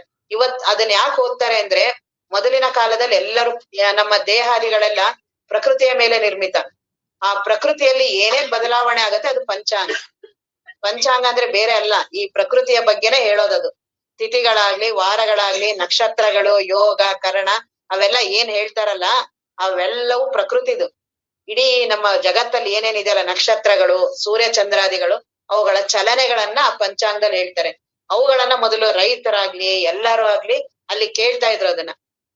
ಯಾಕೆ ಅಂದ್ರೆ ಇಂಥ ಇಷ್ಟು ವರ್ಷ ಇಷ್ಟು ಚೈತ್ರದಿಂದ ಇಲ್ಲಿಯವರೆಗೂ ಚೈತ್ರ ವೈಶಾಖ 12 ಏನಿದೆಯಲ್ಲ, ಈಗ ಜನವರಿ ಫೆಬ್ರವರಿ ಬಂದ್ಬಿಟ್ಟಿದೆ. ನಮ್ಗೆ ಈಗ ಮುಂದಿನವ್ರಿಗೆ ಏನೂ ಗೊತ್ತಿಲ್ಲ ಈಗಿನವ್ರಿಗೆ. ಈಗಿನ ಏನು ಜನರೇಷನ್ ಇದಾರೆ, ಹೀಗಾಗಿ ಎಲ್ಲಾ ನಮ್ಮ ಪದ್ಧತಿಯನ್ನ ಎಲ್ಲಾ ಹಾಳು ಮಾಡ್ತಿದೆ ಅವೆಲ್ಲ. ಈ ಇಂಗ್ಲಿಷ್ ಬಂತಲ್ಲ, ಬಹಳ ಇದು. ಇಂಗ್ಲಿಷ್ ಇರ್ಬೇಕು, ಇರ್ಬಾರ್ದು ಅಲ್ಲ, ಆದರೆ ನಮ್ಮ ಹಿಂದೂ ಧರ್ಮವನ್ನ ಬಿಡಬಾರ್ದು. ಯಾರು ಹಿಂದೂ ಧರ್ಮವನ್ನ ಅದನ್ನ ಪಾಲಿಸ್ಬೇಕು ಅಂದ್ರೆ ಮನೆಯಲ್ಲಿ ಯಾರು ಪಾಲಿಸ್ತೀವಿ ಅದು ಮಕ್ಕಳ ಮೇಲೆ ಪ್ರಭಾವ ಬೀರುತ್ತೆ. ಹಾಗಾಗಿ ಮೊದ್ಲು ನಮ್ಗೆ ಚಿಕ್ಕದ್ರಲ್ಲಿ ಮಗ್ಗಿ ಪುಸ್ತಕ ಅಂತಿತ್ತು, ಅದ್ರಲ್ಲಿ ಇವೆಲ್ಲ ಇರ್ತಿತ್ತು. ಚೈತ್ರ ವೈಶಾಖ ಜ್ಯೇಷ್ಠ ಏನು 12 ಇವುಗಳಿತ್ತು, 12 ಮತ್ತೆ ನಕ್ಷತ್ರಗಳು, 60 ಸಂವತ್ಸರಗಳು, ಇದನ್ನ ಬಾಯಟ್ ಮಾಡಿಸ್ತಿದ್ರು. ಶುಕ್ಲಾಂಬರಧರಮ್ಮ ಇವೆಲ್ಲ, ಗಣೇಶ ಈಗ ಯಾರು ಮಾಡಿಸ್ತಾರ ಅವನ್ನೆಲ್ಲ? ಪ್ರಾರಂಭದಲ್ಲೇನೆ ಏನ್ ಬೇಬಿ ಸಿಟ್ಟಿಂಗ್ ಆಗ್ತಾರಲ್ಲಿ ABCD ಇಂದ ಸ್ಟಾರ್ಟ್ ಬರುತ್ತೆ, ಇದು ಯಾವ್ದು ಹೇಳ್ಕೊಡೋದೇ ಇಲ್ಲ. ಹಾಗಾಗಿ ಸದ್ಯ ನಾವು ಅವನ್ನೆಲ್ಲ ನಮ್ ಪುಣ್ಯ ಅದು, ನಾವು ಅಂತಹ ಕಾಲದಲ್ಲಿ ನಾವು ಬಂದ್ವಲ್ಲ. ಆದ್ರೆ ಇವನ್ನ ಉಳಿಸ್ಬೇಕು ಮನೆಯಲ್ಲಿ. ಮಕ್ಕಳುಗಳಿಗೆ ಅವ್ರಿಗೆ ಎಷ್ಟಾರು ಆಗ್ಲಿ ಅದನ್ನ ಸುಮ್ನೆ ಇವಾಗ ಕಷ್ಟಪಟ್ಟಾರು ಅವರಿಗೆ ಒತ್ತಾಯದಿಂದ ತುಂಬೇಕು. ಮುಂದೆ ನಮಗೂ ಗೊತ್ತಿರ್ಲಿಲ್ಲ ಈಗದು. ಅವಾಗ ಏನ್ ಚಿಕ್ಕದಲ್ಲಿ ಹೇಳ್ಕೊಟ್ರು, ಅವಾಗ ನಾವ್ ಸುಮ್ನೆ ಏನ್ ಹಿಂಸೆ ಕೊಡ್ತಾರೆ, ಏನ್ ಇವನ್ನೆಲ್ಲ ಹೇಳಿಸ್ತಾರೆ ಅಂತ ಅವಾಗ ಅನಿಸ್ತಿತ್ತು. ಈಗ ನಮ್ಗದು ಎಷ್ಟು ಪ್ರಾಧಾನ್ಯತೆ ಅನ್ಸುತ್ತೆ, ಎಷ್ಟು ಒಳ್ಳೆ ರೀತಿ ಅದೆಲ್ಲ ಅನ್ಸುತ್ತೆ. ಹಾಗಾಗಿ ಅವುಗಳನ್ನೆಲ್ಲ ಮತ್ತೆ ಈಗ್ಲೂ ಸಹ ಸಿದ್ದೇಶ್ವರ ಸ್ವಾಮೀಜಿ ಅವರು ಪ್ರತಿದಿನ ಅವರೆಲ್ಲಾ ಶಿಷ್ಯರುವೆ ಈಗ್ಲೂ ಅವರು ಬೆಳಗ್ಗೆ ಎದ್ದ ತಕ್ಷಣನೇ ಅವ್ರನ್ನ ಕರೆದ ತಕ್ಷಣ ಕೇಳ್ತಿದ್ರು, ಇವತ್ತು ದಿನ ಏನ್ ಹೇಳ್ರಿ ಅಂದ ತಕ್ಷಣ, ಇವತ್ತು ಭಾನುವಾರ, ಇಂತಹ ತಿಥಿ, ಇಂತಹ ನಕ್ಷತ್ರ, ಇಂತಹ ಗಂಟೆ, ಪ್ರತಿಯೊಂದು ಅಷ್ಟು ಪೂರ್ತಿ ಹೇಳ್ತಾ ಇದ್ರು. ಪ್ರತಿದಿನ ಅದನ್ನೆಲ್ಲ ಹೇಳಿ ಮತ್ ಅಪ್ಪವ್ರು ಬೆಳಗ್ಗೆ ಎದ್ದ ತಕ್ಷಣ ಅವ್ರು ಬಂದ್ ಅದನ್ನ ಹೇಳೋದು. ಸೂರ್ಯೋದಯ ಎಷ್ಟು ಗಂಟೆಗೆ, ಚಂದ್ರೋದಯ ಏನಾಗುತ್ತೆ, ಇವತ್ತಿನ ದಿನ ಕಾಲಗಳು, ಅವನ್ನೆಲ್ಲ ಹೇಳದ್ಮೇಲೆ ಅಪ್ಪವ್ರು ವಾಕಿಂಗ್ ಬರ್ತಿದ್ರು. ಹಾಗಾಗಿ ಆ ಪಂಚಾಂಗ ಅನ್ನೋದು ಈ 5 ಅಂಗಗಳು ಸುಮ್ನೆ ಅದ್ರ ಬಗ್ಗೆ ತಿಳ್ಕೊಂಡಾರು ನೋಡ್ಕೊಂಡಾರು ಹಿಂದೂ ಧರ್ಮದಲ್ಲಿ ಇದೀವಿ ನಾವು ಅಷ್ಟು ನಾವ್ ಹೇಳಲಿಲ್ಲ ಅಂದ್ರೆ ನಮ್ ಬಗ್ಗೆ ನಮ್ಗೆ ಒಂಥರ ಆಗತ್ತಲ್ಲ. ಹಾಗಾಗಿ ಆ ಪಂಚಾಂಗ ಅಂದ್ರೆ ತಿಥಿ, ವಾರ, ನಕ್ಷತ್ರ, ಯೋಗ, ಕರಣ. ತಿಥಿ ಅಂದ್ರೆ ಚಂದ್ರ ಮತ್ತೆ ಸೂರ್ಯನ ಮಧ್ಯ ಅಂತರದ ಆಧಾರದ ಮೇಲೆ ಕಾಲಮಾನ ನಿರ್ಣಯ ಮಾಡ್ತಾರೆ, ಅದಕ್ಕೆ ತಿಥಿ ಅಂತಾರೆ. ಹಾಗಾಗಿ ಅದು ತಿಥಿ. ವಾರ ಗೊತ್ತಿದೆ, 7 ವಾರಗಳು. ನಕ್ಷತ್ರ 27, ಯೋಗ 27, ಕರಣ 11. ಇವೆಲ್ಲವೂ ಗೊತ್ತಿದೆಯಲ್ಲ ನಿಮ್ಗೆನೆ. ಚೈತ್ರ ವೈಶಾಖ ಇವೆಲ್ಲ ಗೊತ್ತಿದೆಯಲ್ಲ. ಅದು ಋತುಗಳು ಒಟ್ಟು 6 ಋತುಗಳು. ಅದು ನಮ್ಮ ಭಾರತದವರಿಗೆ ಅಂತೆ. ನಮಗೆ 3 ಕಾಲಗಳು ಏನಿದೆಯಲ್ಲ ಅದಕ್ಕೆ ನಮ್ಮ ಅಪ್ಪವ್ರು ಅಂತಿದ್ರು, ಬಹಳ ಪುಣ್ಯವಂತರು ರೀ ಅಂತ. ನಮ್ಗ್ ಅನ್ಸದೇ ಇಲ್ಲ. ನಾವು ಏನ್ ವಿದೇಶದವ್ರು ಏನ್ ಮಹಿಮೆ ಮಾಡ್ತೀವಿ, ಮಕ್ಕಳನ್ನ ಮರಿಗಳನ್ನ ಅವ್ರನ್ನೆಲ್ಲ ಕಳಿಸಿ ಮೊಮ್ಮಕ್ಕಳು ಅವ್ರ ಅಮೆರಿಕಾದಲ್ಲಿದ್ರೆ ಇಲ್ಲಿ ತಾತನಿಗೆ ಖುಷಿನೋ ತಡೆಯಕ್ ಆಗ್ತಿರಲ್ಲ ಅವನಿಗೆ. ಅವ್ರು ಒಂದಿನ ಕೇಳಿಲ್ಲ, 1 ರೂಪಾಯಿ ಕಳ್ಸಿಲ್ಲ, ಎಲ್ಲಾ ಸಿಗ್ದವ್ರ ಹತ್ರ ಎಲ್ಲ ಹೇಳ್ತಿರ್ತಾರೆ. ನಮ್ ಮಗ ಬಹಳ ಹೆಮ್ಮೆಯನ್ನಾಗೆ ನಮ್ಮ ಭಾರತದ ಬಗ್ಗೆ ನಮಗೆ ಇಲ್ಲ, ನಮ್ಮ ಭೂಮಿಯ ಬಗ್ಗೆ, ನಮ್ಮ ಶ್ರೇಷ್ಠ ಇಲ್ಲೇ ಆಗಿರುವ ಮಹಾತ್ಮರು, ಇಲ್ಲೇ ಆಗಿರುವ ಋಷಿ ಪರಂಪರೆ, ಇಲ್ಲಿರುವ ಆಧ್ಯಾತ್ಮಿಕತೆ ಹೊರಗಡೆಯಲ್ಲಿ ಅವ್ರೆಲ್ಲಾರು ಇಲ್ಲಿ ನೋಡ್ ಬರ್ತಾರೆ. ಯಾವುದೇ ಎಲ್ಲಾ ಇದ್ರಲ್ಲಿ ಹೋಗಿ ಧ್ಯಾನ ಕೇಂದ್ರಗಳಲ್ಲಿ ಎಲ್ಲಾ ಕಡೆ ಫಾರಿನ್ ಅವ್ರು, ಒಬ್ರಾರು ಇಂಡಿಯಾದವ್ರವ್ರ ಅಲ್ಲಿಂದ ಅವ್ರು ಹುಡ್ಕೊಂಡ್ ಬರ್ತಾರೆ, ನಾವ್ ಇಲ್ಲಿಂದ ಅಲ್ಲಿಗೆ ಹೋಗ್ತೀವಿ. ಅವರು ಅಧ್ಯಾತ್ಮವನ್ನ, ಅದಕ್ಕೆ ವಿವೇಕಾನಂದರು ಹೇಳಿದ್ರು, ನಾವು ಇಲ್ಲಿಂದ ಅವ್ರಿಗೆ ಅಧ್ಯಾತ್ಮವನ್ನ ಕೊಡೋಣ, ಅಲ್ಲಿಂದ ನಾವು ಸಂಪತ್ತನ್ನ ತಗೊಳ್ಳೋಣ. ಅವ್ರಿಗೆ ಸಂಪತ್ತು ಬಹಳ ಇದೆ, ಅದನ್ನ ನಾವ್ ಇಲ್ಲಿಗೆ ತಗೋಬರೋಣ, ನಮ್ಮಲ್ಲಿರುವ ಅಧ್ಯಾತ್ಮ ಅವ್ರಿಗೆ ಕೊಡೋಣ ಅಂತ ಅವ್ರು ಅದನ್ನ ಮಾಡಿದ್ರು. ನಾವು ಸಂಪತ್ತು ಈ ಕಡೆಯಿಂದ ಓಡ್ತೀವಿ ಎಲ್ಲಾರುನು. ಅದನ್ನ ಏನ್ ಬಹಳ ಹೆಮ್ಮೆಯಿಂದ ಹೇಳ್ಕೊತೀವಿ. ನಮ್ ಮಗನ್ಗೆ ಇದು ಓದ್ತಿದ್ದಂಗೆ ಅಲ್ಲೇ ತಗೊಂಡ್ಬಿಟ್ರಿ, ಅಲ್ಲಿಂದ ಹಂಗೆ ಕಳಿಸ್ಬಿಟ್ವಿ ಅಂತ ಅವ್ರು ಕಳ್ಸಿದ್ರು. ಮುಂದೆ ನಮ್ ಕತೆ. ನಮ್ಮ ಭಾರತೀಯ ಧರ್ಮ ಅದನ್ನ ಬಹಳ ಅಚ್ಚುಕಟ್ಟು. ಅದನ್ನ ಓದಿದ್ರೆ ಅದರ ಪುಣ್ಯ ನಮ್ದದು. ಭಾರತದಲ್ಲಿ ನಾವು ಹುಟ್ಟಿದ್ವಲ್ಲ, ಅಕಸ್ಮಾತ್ ಬೇರೆ ದೇಶ ನಮ್ಗೆ ಎಲ್ಲಿ ಬರ್ತಿರ್ತೀವೆಲ್ಲ. ಹಾಗಾಗಿ ಮತ್ತೆ ಋತುಮಾನಗಳು ನಮ್ ಭಾರತದಲ್ಲೇ ಅಲ್ಲೆಲ್ಲ ಬರೀ 2 ಇರೋದಂತೆ, ಬೇಸಿಗೆಗಾಲ, ಚಳಿಗಾಲ. ಪೂರ್ತಿ ಬಿಸಿಲು, ಪೂರ್ತಿ ಚಳಿ, ಮಳೆಗಾಲ ಅನ್ನೋದೇ ಇಲ್ಲ. ನಾವು 3 ಎಷ್ಟು ಚೆನ್ನಾಗ್ ಅನ್ಭವಿಸ್ತೀವಲ್ಲ. ಏನು ಬೇಸಿಗೆ, ಈಗ ಏನು ವಸಂತ ಕಾಲ, ನಮ್ಮ ಅಪ್ಪವ್ರ ಹತ್ರ ಕೇಳ್ಬೇಕು ಅವನ್ನೆಲ್ಲ. ಇಡೀ ಋತುಮಾನನೇ ಬದಲಾವಣೆ. ಯಾರು ಮನುಷ್ಯ ಕೈಲಿ ಮಾಡಕ್ಕಾಗತ್ತಾ? ಸುಮ್ನಾರು ನೋಡೋದು ಮಾಡಕ್ಕಂತೂ ನಮ್ಗದೇನು ಇಲ್ಲ. ಎಲ್ಲವೂ ಹಚ್ಚ ಹಸಿರಾಗತ್ತಲ್ಲ. ಯಾರ್ ಮಾಡಿದ್ದದನ್ನ? ಎಷ್ಟು ಕ್ರಮಬದ್ಧವಾಗಿ ಆಗತ್ತಲ್ಲ ಅದು. ಒಂದು ಸ್ವಲ್ಪನೂ ವ್ಯತ್ಯಾಸ ಇಲ್ಲ. ಕರೆಕ್ಟ್ ಆಗಿ ಈಗ ಚೈತ್ರ ಮಾಸ ಬಂತು, ಏನ್ ಕೋಗಿಲೆಗಳು, ಪಕ್ಷಿಗಳು ಏನ್ ಕೂಗೋದು, ಏನ್ ಎಲ್ಲಾ ಕಡೆ ಹಚ್ಚ ಹಸಿರು, ಇಡೀ ಭೂಮಂಡಲವೇ ಹಚ್ಚ ಹಸಿರು. ಹೇಗೆ ಆ ಮಾಸ ಬದಲಾವಣೆ ಆಯ್ತು? ಎಂತಹ ಚೈತ್ರ ಮಾಸ. ಈ ರೀತಿ 6 ನಮಗೆ ಋತುಮಾನಗಳಾರಿದೆ. ವಸಂತ, ಗ್ರೀಷ್ಮ, ವರ್ಷ, ಶರತ್, ಹೇಮಂತ, ಶಿಶಿರ. ಇದನ್ನ ಏನು ಸಮ್ಮರ್, ವಿಂಟರ್ ಇಂಗ್ಲಿಷ್ ಅಲ್ಲಿ ಹೇಳ್ತೀವಿ, ಅದೇ ಕನ್ನಡದಲ್ಲಿ ಎಷ್ಟು ಚೆನ್ನಾಗಿದೆ. ವಸಂತ ಋತು ನಮ್ದು, ವಸಂತ ಋತು. ಈಗ ಮುಂದೆ ಗ್ರೀಷ್ಮ, ಆಮೇಲೆ ವರ್ಷ, ಶರತ್, ಹೇಮಂತ್, ಶಿಶಿರ. ಇಷ್ಟು 6 ಋತುಗಳು.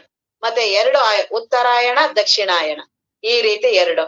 ಮತ್ತೆ ಈಗ ಉತ್ತರಾಯಣ ಅಂದ್ರೆ ಸೂರ್ಯ ಮಕರ ರಾಶಿಯಿಂದ ಉತ್ತರ ದಿಕ್ಕಿಗೆ ಹೋಗ್ತಿದ್ದ. ಈಗ ಸೂರ್ಯ ಕರ್ಕಾಟಕ ರಾಶಿಯಿಂದ ದಕ್ಷಿಣದತ್ತ. ಈಗ ನಮಗ್ ಬಿಸಿಲು ಅದಕ್ಕೆ ಬಹಳ ಜಾಸ್ತಿ, ದಕ್ಷಿಣದತ್ತ ಬರ್ತಾನೆ. ಇನ್ನ ಅಧಿಕ ಮಾಸ ಅಂತ ಬರುತ್ತೆ ಈಗ. ಆ ಅಧಿಕ ಮಾಸ ಯಾಕೆ? ಸೌರ ವರ್ಷ ಮತ್ತೆ ಚಂದ್ರ ವರ್ಷ ಅಂತ 2 ಮಾಡ್ತಾರೆ ಈಗ. ಸೌರಮಾನ ಯುಗಾದಿ ಅಂತ ಅವರು ಸೌರಮಾನ ಸೂರ್ಯನ ಮೇಲೆ ಅವಲಂಬ ಮಾಡಿ ಈ ದಿನಗಳನ್ನ ವಾರಗಳನ್ನೆಲ್ಲ ಅವರು ಸೂರ್ಯನ ಮೇಲೆ ಅವಲಂಬಿತ, ನಾವು ಚಂದ್ರನ ಮೇಲೆ ಅವಲಂಬಿತ. ಇವುಗಳಿಂದ ಮಾಡೋದ್ರಿಂದ ನಮಗೆ ಒಂದು ಸ್ವಲ್ಪ ವ್ಯತ್ಯಾಸ ಆಗುತ್ತೆ.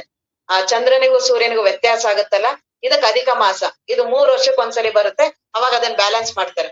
ಬಹಳ ಕ್ರಮಬದ್ಧವಾಗಿದೆ ನಮ್ಮದು. ಏನು ಇದೆಲ್ಲ ಮಾಡಿದಾರಲ್ಲ ಪಂಚಾಂಗವನ್ನ, ಬಹಳ ಕ್ರಮಬದ್ಧ. ಇಂತಹ ದಿನ, ಇಂತಹ ಗಂಟೆ, ಇಂತಹ ಇದು ಎಲ್ಲವನ್ನೂ ಹೇಳಿದಾರಲ್ಲ. ಇಂತಿಂತ ಗ್ರಹಣಗಳು, ಇಂಥ ಗ್ರಹಗಳು ಎಲ್ಲ ಇದು ವೈಜ್ಞಾನಿಕ. ಇದು ಸುಮ್ಮನೆ ಬುದ್ಧಿ. ಈಗೆಲ್ಲವೂ ಅದನ್ನ ನಾವು ಬಹಳ ಏನದು ಜ್ಞಾನದಿಂದ, ಬಹಳ ವಿಜ್ಞಾನ, ಸೈಂಟಿಫಿಕ್. ಈ ಸೈಂಟಿಫಿಕ್ ಮೊದ್ಲು ಹೇಳಿರೋದು. ಅದನ್ನ ನಮ್ಮ ಅಪ್ಪವ್ರು ಅಂತಿದ್ರು. ನಮ್ ಭಾರತದವ್ರು ಹೇಳಿದ್ರೆ ಬೆಲೆ ಇಲ್ಲ, ವಿದೇಶದವರು ಅದನ್ನೇ ಹೇಳಿದ್ರೆ ಬಹಳ ಮಹತ್ವ, ಸೈಂಟಿಫಿಕ್ ಅನ್ನೋದು. ಇವನ್ನೆಲ್ಲರೂ ನಮ್ಮ ಪೂರ್ವಜರು ಕಂಡುಹಿಡಿದಿದ್ದಾರೆ. ಎಲ್ಲರೂ ಏನೋ ಈಗಿನ ಉಪಯೋಗಗಳಿರ್ಲಿಲ್ಲ, ಉಪಕರಣ ಇಲ್ಲ, ಆದ್ರೂ ಎಷ್ಟು ಕ್ರಮಬದ್ಧವಾಗಿ ಕಂಡುಹಿಡಿದಿದಾರಲ್ಲ. ಇಷ್ಟು ವರ್ಷದ ಇಷ್ಟು ತಿಂಗಳಿಗೆ ಬೇಸಿಗೆಗಾಲ, ಇಷ್ಟು ತಿಂಗಳಿಗೆ ಮಳೆಗಾಲ, ಕರೆಕ್ಟ್ ಆಗಿ ಹಾಗೆ ಆಗತ್ತಲ್ಲ. ಒಂದೊಂದ್ ಸ್ವಲ್ಪ ವ್ಯತ್ಯಾಸ ತಿಂಗಳುಗಳಲ್ಲಿ ಬಿಟ್ರೆ ಎಲ್ಲೂ ವ್ಯತ್ಯಾಸ. ಹಾಗಾಗಿ ಈ ಪಂಚಾಂಗವನ್ನ ಮೊದ್ಲು ಓದ್ತಿದ್ರು. ರೈತರಿಗೆ ಎಲ್ಲರಿಗೂ ಗೊತ್ತಾಗ್ತಿತ್ತು ಯಾವಾಗ ಬೆಳೆ ಬೀಳ್ಬೇಕು, ಯಾವಾಗ ಬೆಳೆ ಬಿತ್ತಬೇಕು, ಯಾವಾಗ ಇದನ್ ಮಾಡ್ಬೇಕು, ಅವನ್ ನೋಡಿ ಅವರೆಲ್ಲಾ ಮಾಡ್ತಿದ್ರು. ಮತ್ತೆ ಇದ್ರ ಜೊತೆಗೆ ಮಳೆಗಾಲ ಬಂದಾಗ ಇಂತಹ ಏನ ಅನಾವೃಷ್ಟಿಗಳು, ಸುಖ ದುಃಖಗಳು, ಇವುಗಳ ಬಗ್ಗೆ ಎಲ್ಲ ಅವ್ರಿಗೆ ಮೊದ್ಲೇ ಅರಿವಾಗಿರ್ತಿತ್ತು. ಅದಕ್ಕೆ ಅವ್ರು ಬಹಳ ತಲೆ ಕೆಡಿಸ್ಕೊತಿರ್ಲಿಲ್ಲ. ನಾವು ಮಳೆ ಬರ್ಲಿಲ್ಲ ಅಂದ್ರೆ ಬಹಳ ಗಾಬರಿ, ಬಿಸಿಲು ಬಂದ್ಲಿಲ್ಲ ಅಂದ್ರೆ ಎಲ್ಲಾ ಇದೆ ನಮ್ಗೆ, ಏನೂ ಸಮಸ್ಯೆ ಇಲ್ಲ, ನಮಗ್ ನಾವೇ ಸಮಸ್ಯೆ. ಅವಾಗ ಮೊದ್ಲವ್ರು ಏನ್ ಪ್ರಕೃತಿಯ ಮಧ್ಯ ಇಷ್ಟೊಂದು ಅವ್ರಿಗೆ ಏನ್ ಇರ್ಲಿಲ್ಲ.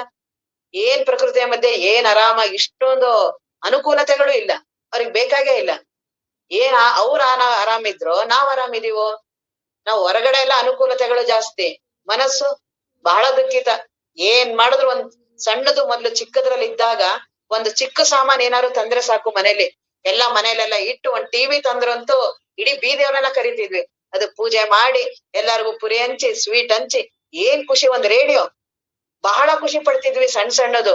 ಈಗ 70,000 60,000 ರೂಪಾಯಿ ದೊಡ್ಡ ದೊಡ್ಡ ಟಿವಿನೇ ತರ್ತೀವಿ, ಯಾರಿಗೂ ಸಮಾಧಾನ ಆಗಲ್ಲ. ಆ ರೀತಿ ಅವುಗಳನ್ನೆಲ್ಲ, ಯಾಕೆಂದ್ರೆ ಮನಸ್ಸೇ ಆ ರೀತಿ ಆಗೋಗಿದೆ. ಈಗ ಎಂತೆಂತ ದೊಡ್ಡ ಗಾಡಿಗಳು, 1 ಲಕ್ಷ. ಅವಾಗ ಬರೀ ಒಂದ್ ಸೈಕಲ್ ಏನ್ ಖುಷಿ ಕೊಡ್ತಿತ್ತು, ಎಷ್ಟ್ ಆರಾಮಾಗಿದ್ವಲ್ಲ. ಈಗಿನವ್ರಿಗೆ ಖುಷಿ ಅನ್ನೋದೇ ಗೊತ್ತಿಲ್ಲ. ಯಾವ ಮಕ್ಳು ಈಗ ಖುಷಿಯಾಗಿದ್ದಾವೆ? ಹೊರಗಡೆ ಈಗ ಮಳೆ ಬಂದ್ರೆ, ಮೊದಲನೇ ಮಳೆ ಏನ್ ಆನಿಕಲ್ ಮಳೆ, ಎಲ್ಲಾ ಎಷ್ಟ್ ಚೆನ್ನಾಗ್ ಆಟ ಆಡ್ತಿದ್ವಿ ಪ್ರಕೃತಿಯಲ್ಲಿ. ಈಗ ಮಳೆ ಬರುತ್ತೆ ಅಂದ್ರೆ ಎಲ್ಲ ಎದುರುಗಂಡು ಒಳಗಡೆ ಓಡ್ ಬಂದ್ಬಿಡುತ್ತೆ. ಎಲ್ಲಿ ಮಳೆ ಅಂದ್ರೆ ಹಂಗಾಗತ್ತೆ, ಅದಕ್ಕೆ ಅವ್ರು ರೋಗಿಷ್ಟಾನೆ. ಈಗ ನಾವು ಹುಡುಗರುಗಳು ಬಹಳ ಬಲಿಷ್ಠ ಇದಾರ. ಒಂದ್ ಬಿಸಿಲು ಅಂದ್ರೆ ಆಗಲ್ಲ, ಬಿಸಿಲು ಬಂದ್ರೆ ತಡೆಯಕ್ ಆಗಲ್ಲ, ಮಳೆ ಅಂದ್ರೆ ಆಗಲ್ಲ. ಜೊತೆಗೆ ಮಾನಸಿಕ ರೋಗಿಗಳು.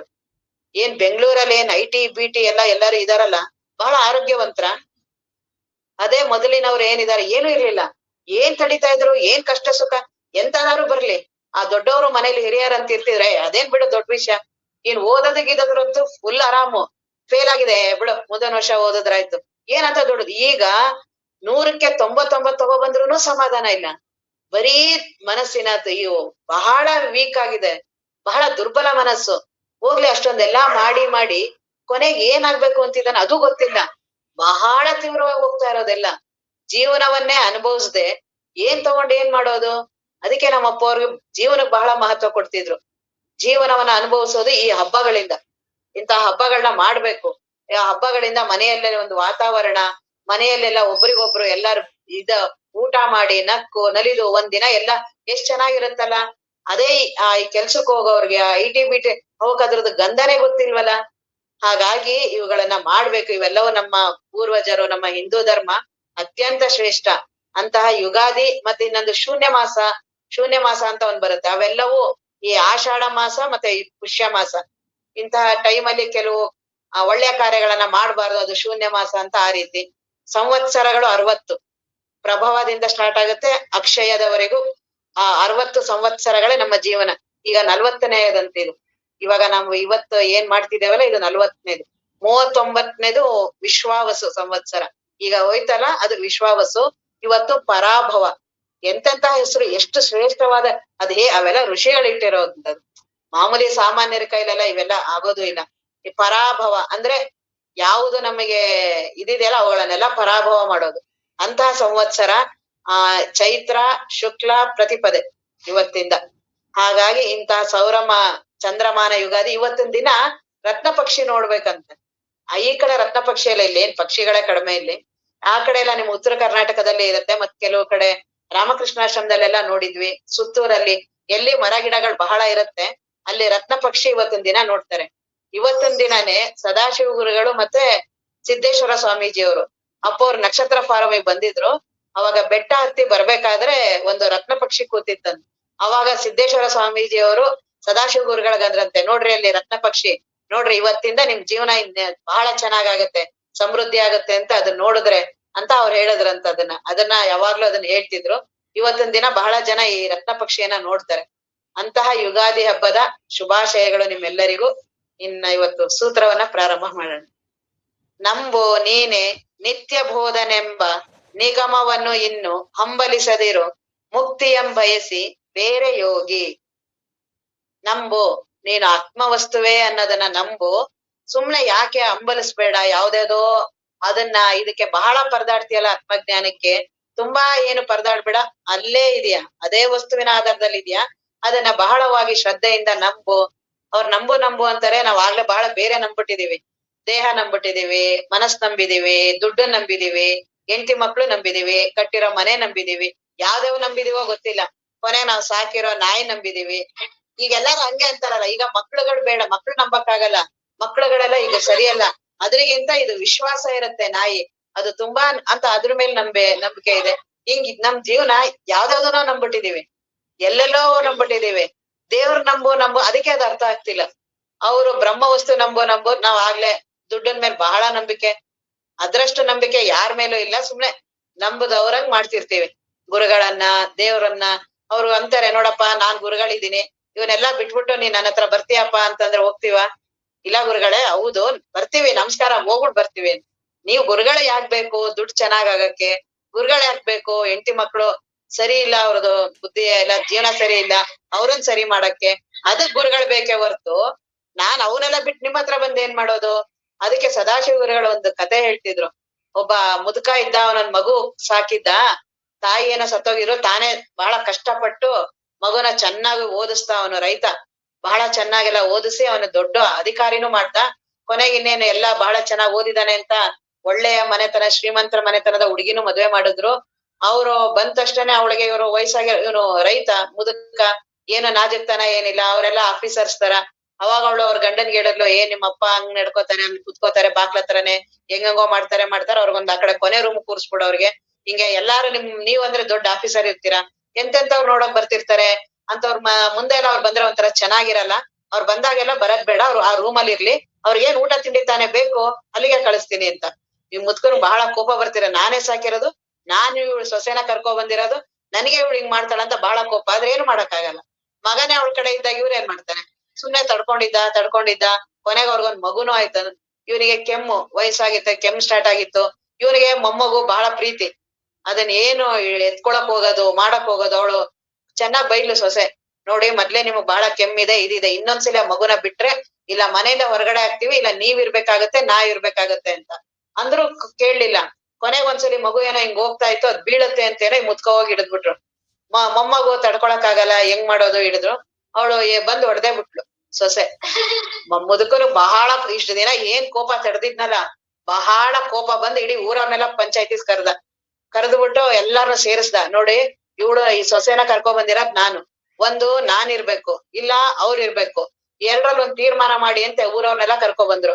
ಮಗನ್ ಕೇಳಿದ್ರು. ಅವ್ನ್ ಮಗ ಅಂದ, ಅಪ್ಪ ಅವನ್ ಅಪ್ಪ ಬೇಕು ಅಂತಾನ ಅವನ್ ಅವರೇ ಬೇಕು ಅಂದ. ತಿರ್ಗಾ ಇನ್ನೂ ಗಲಾಟೆ ಮಾಡದ ಅವ್ನ್ ಮುದ್ಕ. ನಾನು ಅವನ ಸುಮ್ನೆ ಚಿಕ್ಕದ್ರಿಂದ ಎಷ್ಟು ಹೊಟ್ಟೆ ಬಟ್ಟೆ ಕಟ್ಟಿ ನಾನೆಲ್ಲ ಸಾಕಿರೋದು, ಅದೆಂಗೆ ಇದ್ ಮಾಡ್ತಾಳೆ, ಇಲ್ಲ ಅವಳು ಹೋಗ್ಬೇಕು ಅಂತ.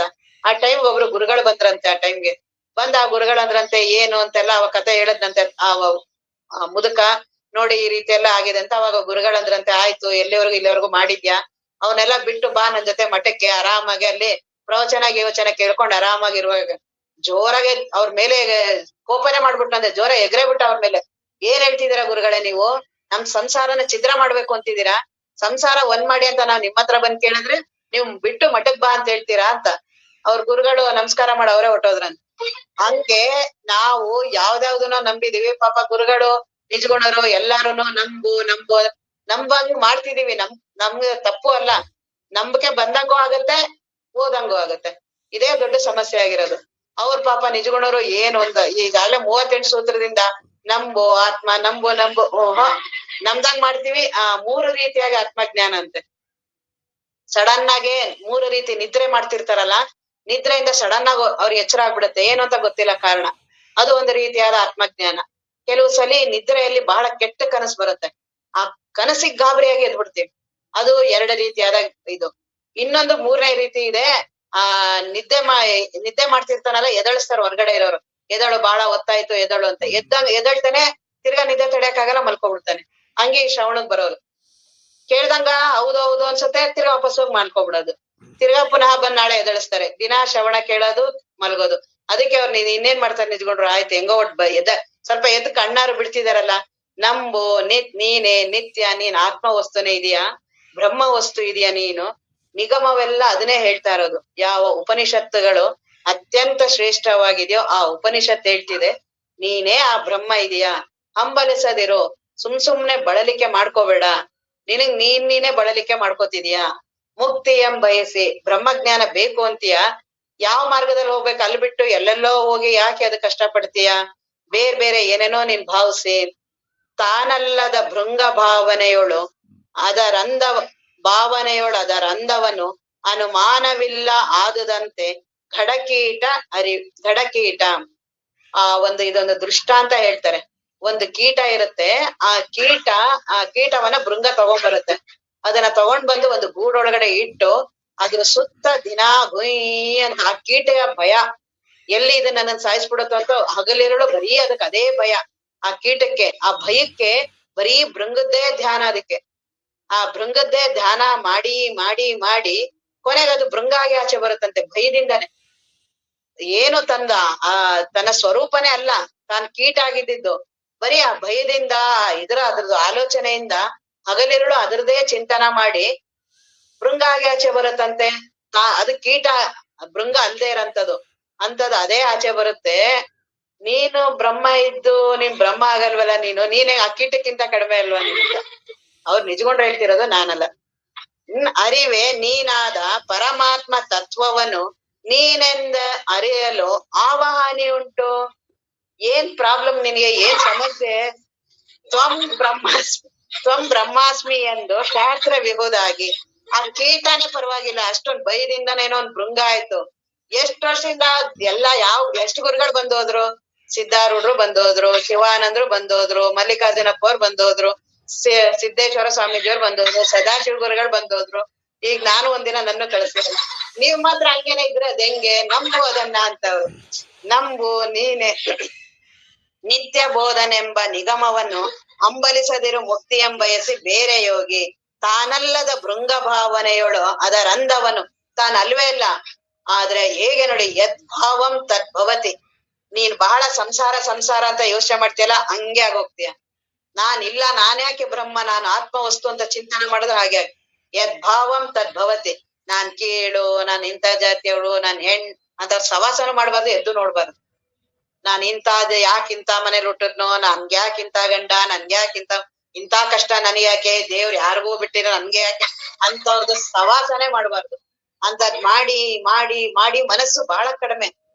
ನನಗೇನ್ ಕಡಿಮೆ, ನನಗೇನ್ ದೇವ್ರು ಕಡಿಮೆ ಮಾಡಿದಾನೆ? ಇಂದ್ರಿಯಗಳೆಲ್ಲ ಎಷ್ಟು ನನಗೆ ಕೊಟ್ಟಿದಾನಲ್ಲ. ಬೇರೆಯವ್ರು ಇದ್ರಿಗಿಂತ ಎಷ್ಟು ಕಡಿಮೆ, ಅವ್ರು ಎಷ್ಟು ಆರಾಮ ಬದುಕ್ತಿದಾರಲ್ಲ. ಇಂದ್ರಿಯಗಳು ಸಶಕ್ತ, ಎಲ್ಲಾ ಇಂದ್ರಿಯಗಳು. ಕಣ್ಣು ಬಹಳ ಚಿಕ್ಕದಿದ್ರು ಇಡೀ ವಿಶ್ವವನ್ನ ನೋಡುತ್ತೆ. ಕಿವಿ ಬಹಳ ಚೆನ್ನಾಗಿದೆ, ಇಂದ್ರಿಯಗಳೆಲ್ಲ ಚೆನ್ನಾಗಿದೆ.